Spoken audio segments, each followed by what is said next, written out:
Hello and welcome to Oak Road Hatter, and it's been a while, and unfortunately we haven't won in that time, but we are back, and I'm joined by Adam Driscoll this week to discuss what was a derby defeat away at Watford. How are you doing, Adam? Yeah, I don't know really, to be honest. It's feeling a bit flat this evening. I guess like everybody that's associated to the club, fans and I know the players and the board will all be probably feeling as flat as we are right now. It's a sorry state that we're in, and we need a very very quick turnaround in form and performances. Really don't need to salvage anything positive out of this season. Really. Yeah, it was pretty dire, and we'll get into it, but just the season in general, we've discussed it at length throughout the season, but it's not getting any better at the moment, and it's since we last spoke, we've actually dropped to bottom of the table, including drawing 1-1 at home to Plymouth Argyle, who everyone had tipped to go down. Um, it's pretty bleak now, but we'll talk about the game because we lost 2-0 away at Watford, and I saw a stat that it's been 31 years since we won away from home at Vicarage Road, and well, from the early stages of the game, even though we looked fairly promising in the first 5 minutes, as as Bloomfield has said in his post match interview, which is baffling to me. They'd actually say that, but after that point, we weren't really anywhere near them, particularly in the first half. Yeah, I don't think we were we? And there's talk about the yellow card for I think it was Ngakia. I've just watched the highlights back again, and for me, I think there's a covering man. So I don't think it's a red card if we're talking about sort of like last man and that situation and goal scoring opportunities.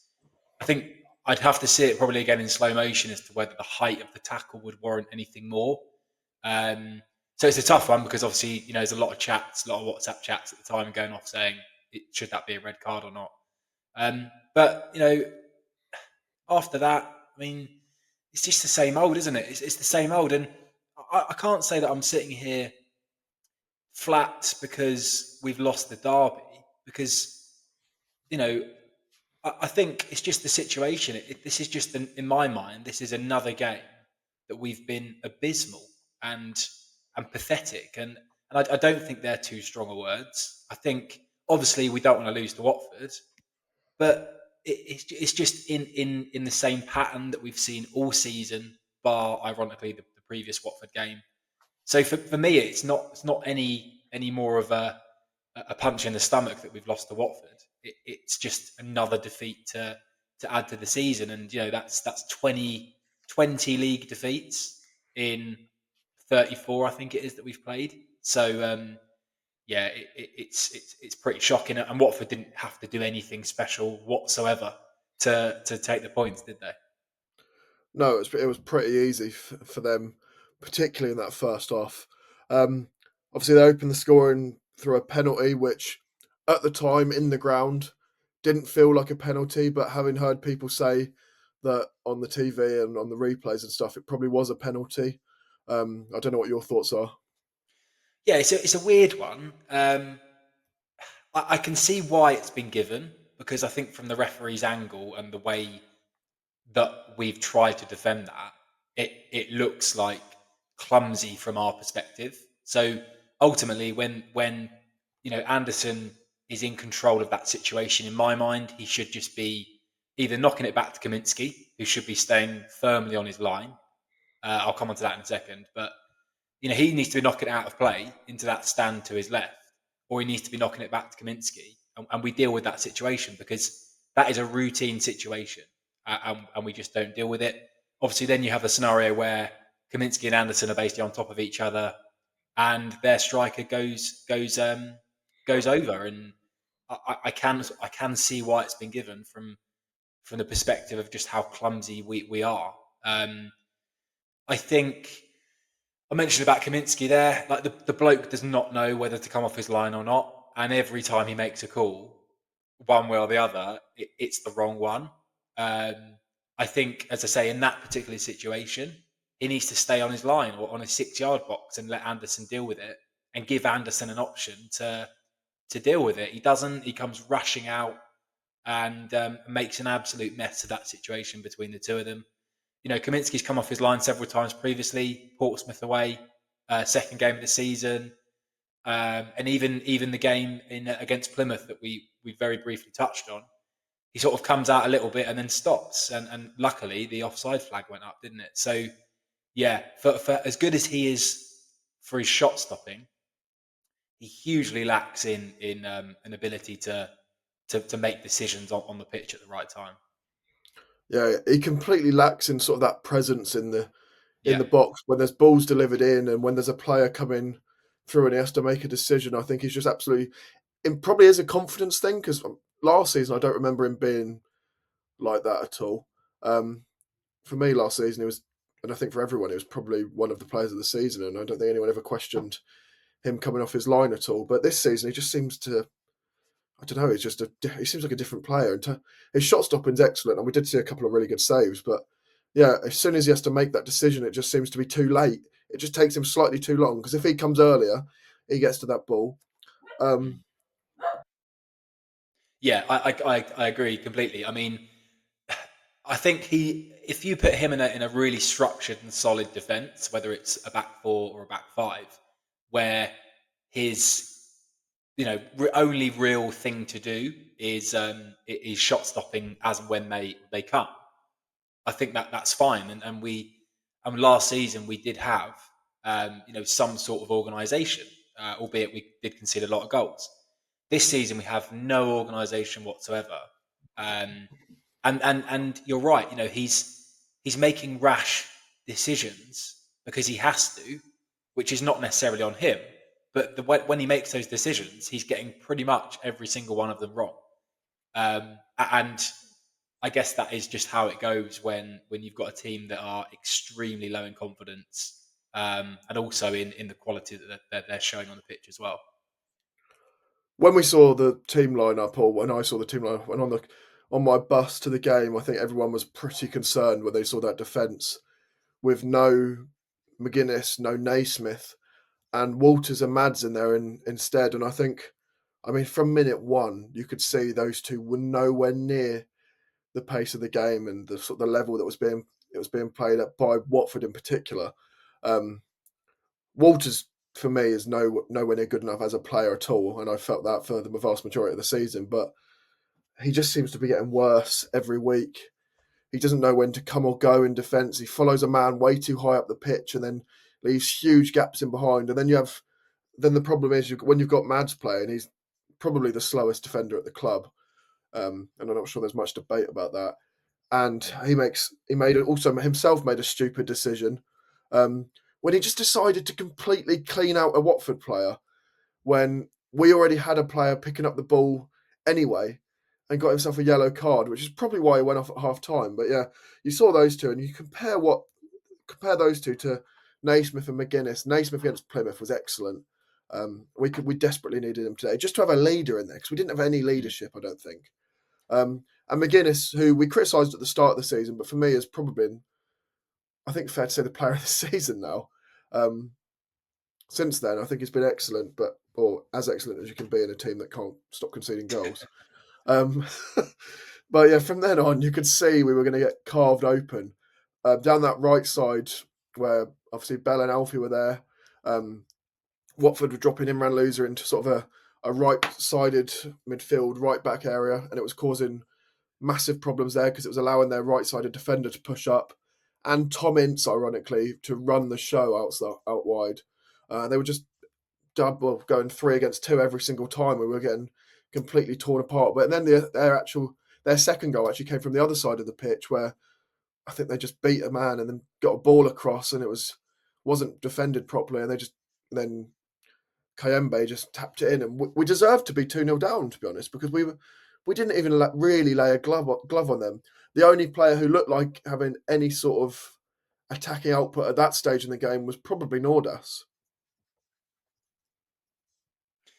Yeah, I mean, just the second goal, like again, it's just terrible. It's terrible organisation, shape, who presses the ball and the man at what point, and when they do that, what the other guys are doing. I mean, if you look at it back, they play a little 1-2 down their left hand side. Walter sort of tries to nip in, but doesn't get to the ball. Then his man's turned him and gone. You've got Anderson, who you've mentioned there about pace, that just can't keep up. Can't keep up. And we're so one-paced at the back, and that pace is not quick as well. It's ridiculous. So Anderson can't keep up. Bell doesn't know whether he's coming or going. He's got someone over his shoulder. He's got the guy running towards him. Lunges in, which, why are you lunging in? You know what I mean? You're in no man's land. Go out to the guy with the ball, which he does, but hold your ground. All he's got to do is knock it round you, which he did, and then he knocks it back, and the guy's at the back post. It's schoolboy. It's absolute schoolboy defending. And if we just touch on our defence as a whole, I genuinely think ability-wise, everyone is just much of a muchness, which is not great. I've been impressed with Naismith and his return in the couple of games that we've seen him at home. In terms of that leadership, stepping out the back with the ball, and we have looked better. But he misses today with an injury. So, and that's hardly surprising for a bloke that's barely kicked a ball, for Bristol City of late. So it doesn't mean anything, the fact that Naismith can come in and do all right, because ultimately we've got 1 point from those 2 home games. He's now injured, or has been injured today, where we've picked up nothing. And then you've got the likes of Walters and Anderson stepping back in, and there's just whatever defence we put out at the moment, whatever game it is, it looks so frail and fragile, and it's honestly frightening to look at the lineups that we're putting out defensively. Really, Yeah, it was shocking. That first half, as I've mentioned in particular, we were absolutely awful. Watford completely dominated us all half, which was horrible to see. The Luton fans were absolutely brilliant from in the away end, where I thought we made great noise, but there's only so much you can do to get behind the team when the team doesn't seem to care from some of them. There was some players just sort of ambling around who don't even seem like they care about playing for the club, which, if that is the case, they shouldn't be on that pitch. You'd like to think it's not, but it's difficult to tell at this point, because since Matt Bloomfield came in, it's been 8 games, 5 defeats, 3 draws, and he's not won a game yet. So something isn't working with Bloomfield. Something needs to be sorted out. Triple change at half time, which I think we were all quite surprised by. Particularly one of the players that actually came on. Obviously, Baptiste and Brown came on. I don't think Nordas should have gone off. I think Morris should have gone off. But Brown came on, and in fairness to him, put a shift in. He did what he does as he's Jacob Brown. He runs around, he gets stuck in, he runs in behind, just puts a lot of work in, and he was probably, apart from Jones in that second half, our best attacking output, which isn't saying much because we barely tested the keeper. I'll come on to Baptiste because I think we need to discuss him as a signing in general, because I was absolutely livid. I was livid at the Plymouth game, even more so in this game. But Christ Makoso came on for Mads Anderson, and I don't think anyone expected to see him. I certainly didn't expect to see him in the squad. But when he came on, he was actually pretty good, and he's better than what we've seen from a lot of defenders this season. Yeah, and I think he did pretty well, given you're throwing him on Derby Day in the most hostile of away games that we can play in, and it's obviously the same when they come to us. So he did pretty well. It makes you wonder what we've been doing with him, because every time we've seen a 21s team sheet, he's been there on the list, and you think, well, it can't be any worse than the centre halves we have got, those that are fit and playing, and he's not, is he? So I'm not really understanding this management of him. He's been here really early January, I think he signed, or just before January, wasn't it, announced or something? I think New Year or something.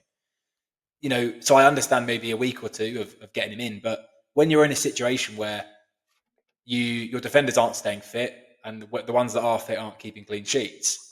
Why are you waiting until nearly the end of February, and when you're running out of games and points available to try that?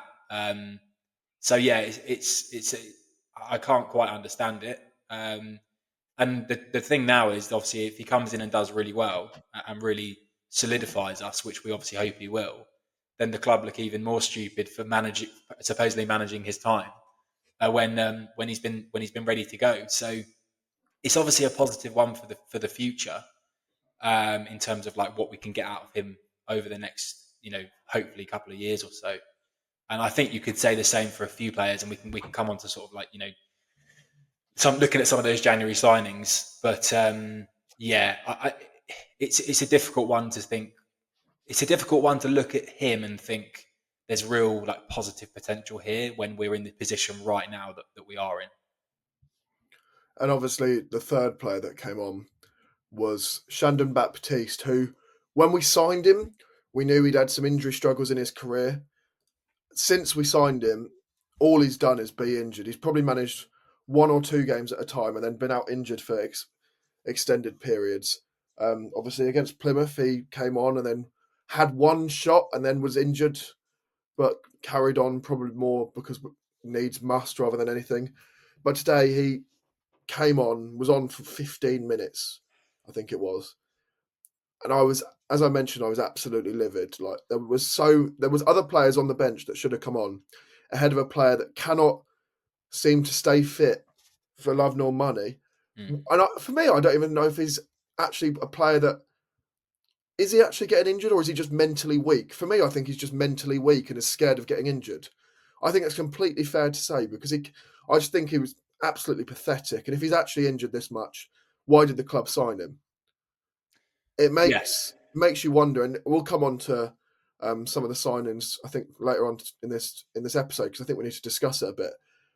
But it makes you think: why did the club sign a player who they know has had injury problems? It's quite well documented his injury issues, but yeah, all he's done since he came here is get injured more and waste time. And we could have potentially had other players in the squad, not just on the pitch, just in the matchday squad. yeah, Um, yeah.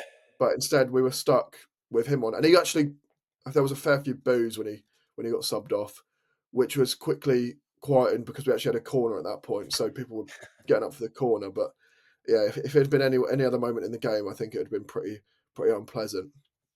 Yeah, it's. I think you can look at Baptiste, and that for me summarises our transfer activity over the last couple of windows, at least, and that's me. That's me being generous. You know, the guy can't stay fit. We played 10 games in the Premier League for Brentford last year, obviously out of 38. Even a couple of years before that, the most he's managed is sort of 23, 22, with a couple of cup games. So clearly, this is not a guy that stays fit. And I can tell you why we signed him because he's a free agent and with free transfer. And we were looking for a centre midfielder. Obviously, after losing Barkley and Lokonga, we were looking to plug that hole. And they've looked at it and gone, this could be a shrewd signing, but it hasn't been, has it? Because the risk that we've taken with Baptiste, and I think even when we signed him, they sort of said, well, if we keep him fit, there's a heck of a player there. I don't dispute that, but you're talking about a player that has a very, very detailed injury record, and and mixing in with a club that over the last 24 months or so can't keep players fit. So what do we think was going to happen? You know, how did we think that we were going to get 30 odd games or whatever out of Baptiste? I can't quite work this out. So yeah, it's that for me sums up our ambition, our willingness to spend money, and also the decisions being made within the club, especially on the recruitment and obviously on the medical side, is essentially summed up by Baptiste, who, yeah, it's reminiscent of the conference days when we signed Danny Spiller and Gary Richards, and they didn't play a game for us, and they flogged Herbalife on the side, but they sat there taking their wages, and it has that similar bitter feeling, that we kind of feel towards that player and the decision made there, really. Yeah, you'd imagine he's on pretty hefty summer money compared to some of the other players in the squad as well. So it's just even more frustrating, particularly when someone like Andros Townsend was at the club and we let him go for free in the end. Yeah. Um, Yeah. so yeah, it's very frustrating and well infuriating at times. Um, we'll talk a bit more about that second half though. We had a little bit of a threat in the second half, basically only through Jones, who I actually thought was good in the game, particularly beating a man. He's very, very quick, which is nice to see, which is probably it's obviously what we brought him in for, but we've not really seen that yet. But he really was the only player that was getting the ball and really looking to beat his man. And probably maybe 8 times out of 10 was actually beating that man.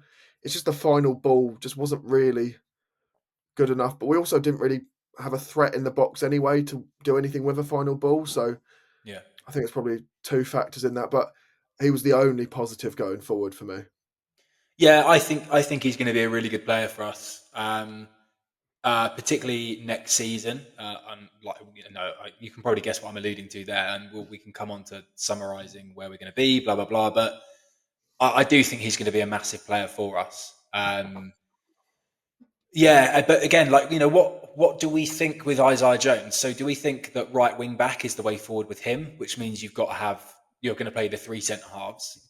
So otherwise, you're going to play a 4-3-3. We seem to have signed a load of wingers in January, and now we're playing with two wing backs and two centre forwards. So yeah, again, that's a bit baffling. But on Jones, he reminds me a lot of Ogbene.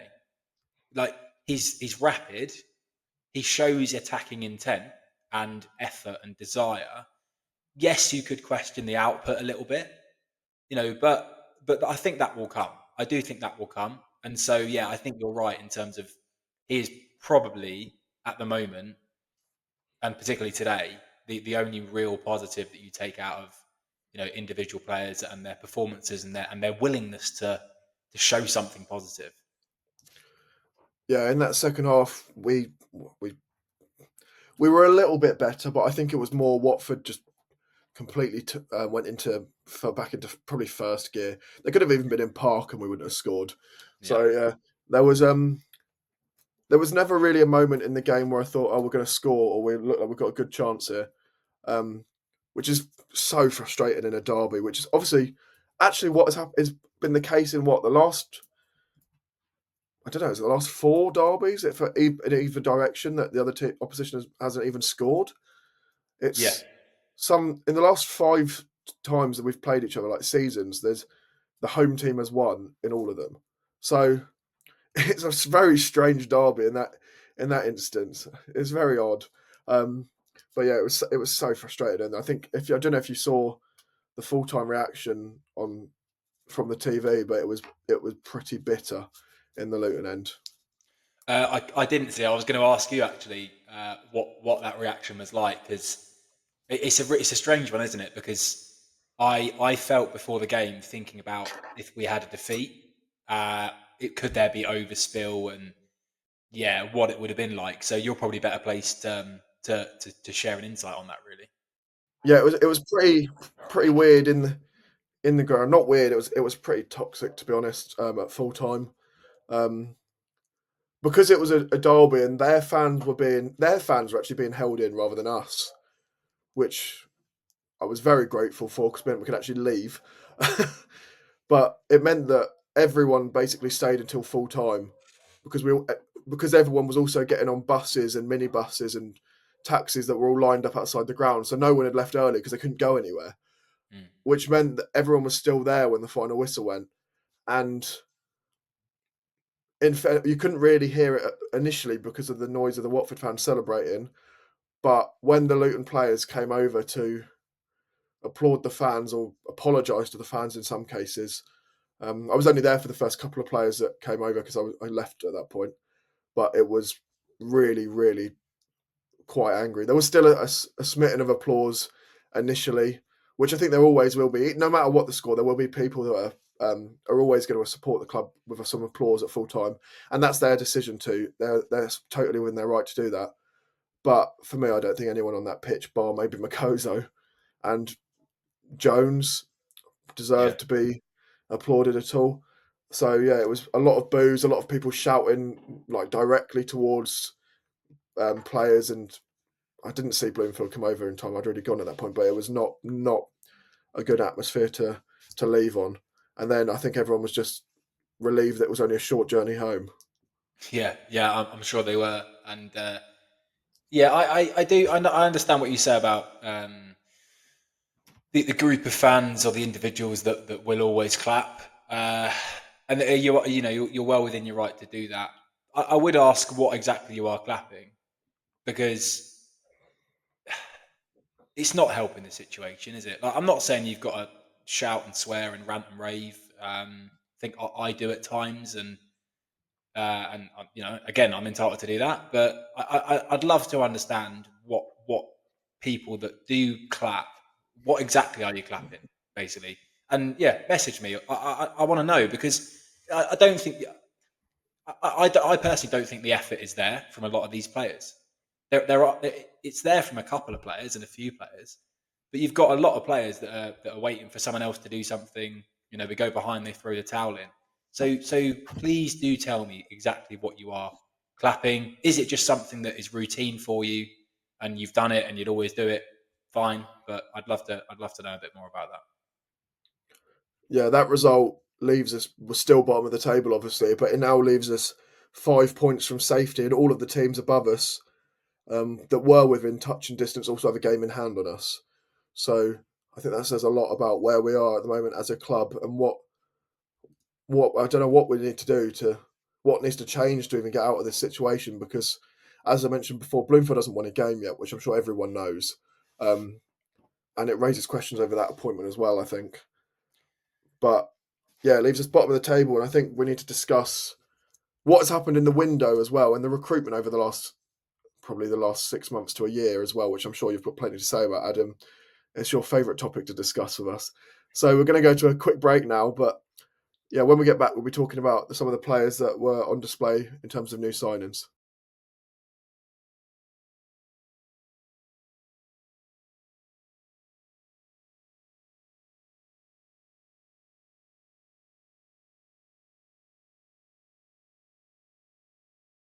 Welcome back to Oak Road Hatter, where I'm still joined by Adam Driscoll, and we're going to talk a little bit more about some of the players that were on display and have been since we signed them in January, which at the time looked like a fairly positive window in the end, Adam, with the bodies we brought in and into also some of the experience that we brought in, but nothing seems to have clicked so far. It just seems any player who had any sort of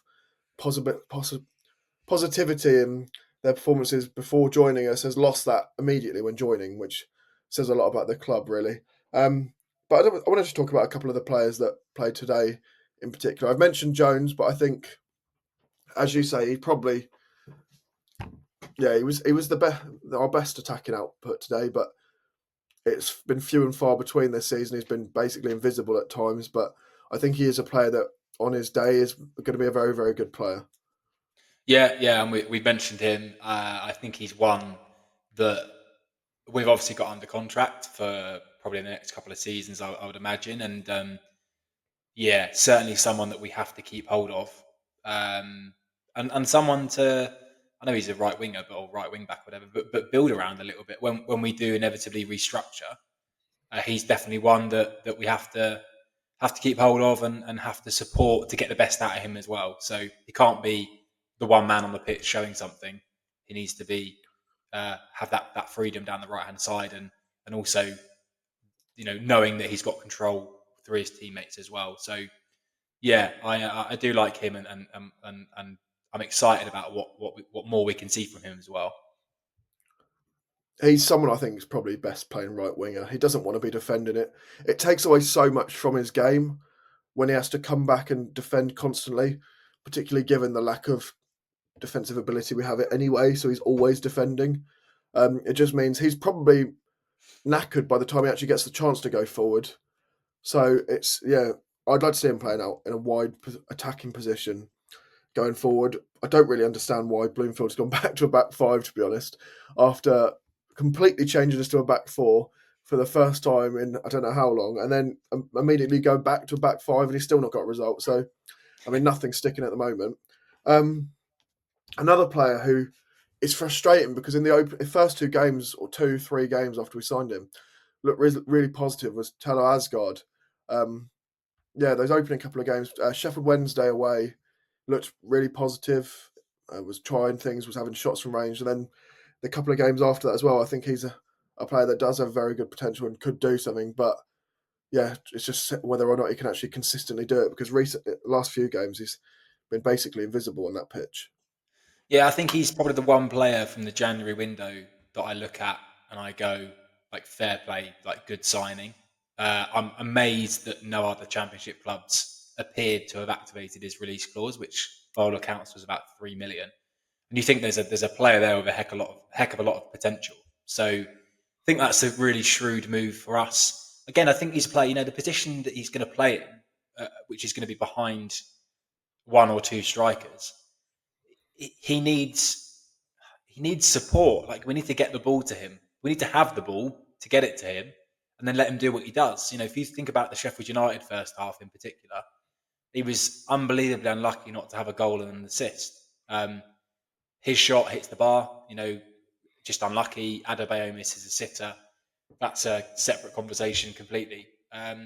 So yeah, if I look back at the January window, I think him and Jones are probably the only two where I say they're good signings. Everything else, and we can go through them, but everything else is just either with an eye on potential, in the case of the likes of Noor Das and probably Mili Ali, Makoso, Lamine Fane, like that they're probably going to be good players for us. But where is the addressing of the situation that we're in here and now? And that's the problem I have with the window. And I can't I can't say that I disagree that the window was aggressive. I think it was aggressive, but it wasn't aggressive in terms of addressing what we need right now. It didn't bar Naismith. It brought in no leadership. Um, it didn't bring in any players in my mind with the mentality, the experience to make a real difference right now. And yeah, I don't think it was a sufficient window. But maybe that is where we're shopping right now in terms of finances and ambition. Again, talk about ambition all the time, but it's not been a good window for me. Just looking at the list as well, like other players, Josh Bowler. Why? Like, if you look through the signings, Ali, Bowler, Isaiah Jones, like they're wide players, but we've moved away from 4-2-3-1 or 4-1-4-1 that Bloomfield started with. So the wide players are wing backs. So when's Bowler going to get a game? Mili Ali, bar Clark's injury the other day, wasn't in the squad.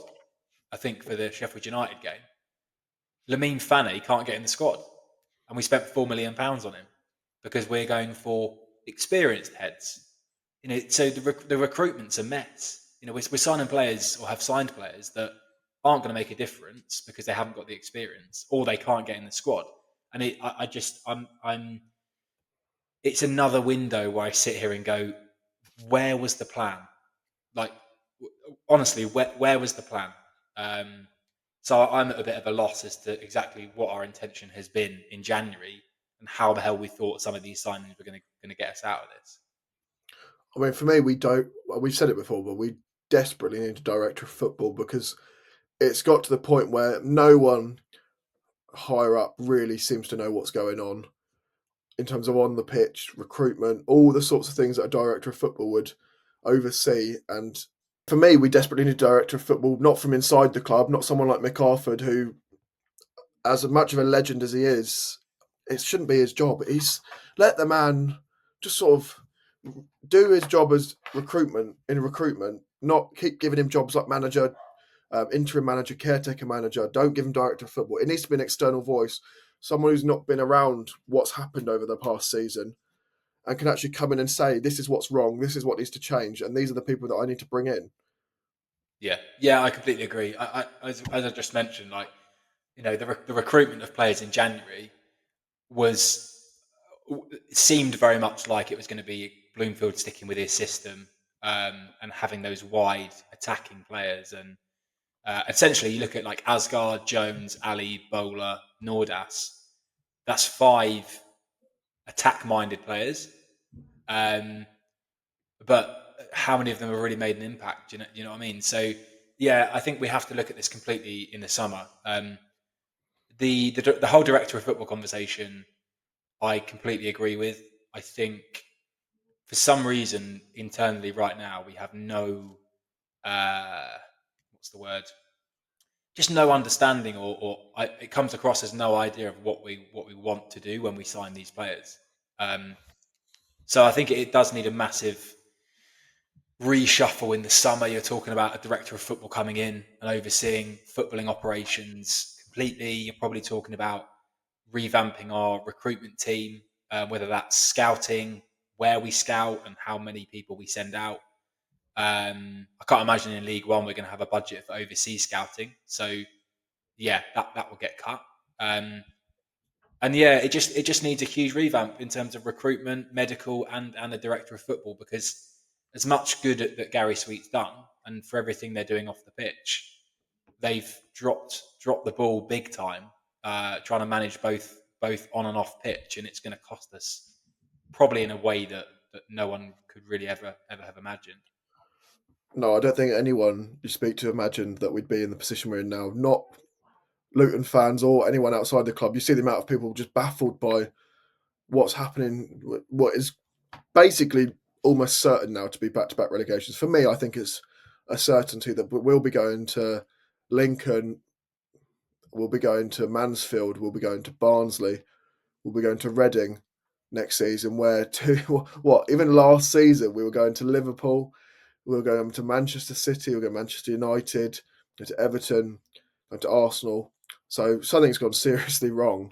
But yeah, as at the time of recording, and I'm sure when you listen to this, bar some absolutely bizarre situation, we are bottom of the table with 28 points from 34 games and just 7 wins. So it's a pretty dire situation, and something big needs to change. But I think that from myself and from Adam, that's everything to discuss from what's happened today and what's happened in the last few weeks, because there's not much else to say really.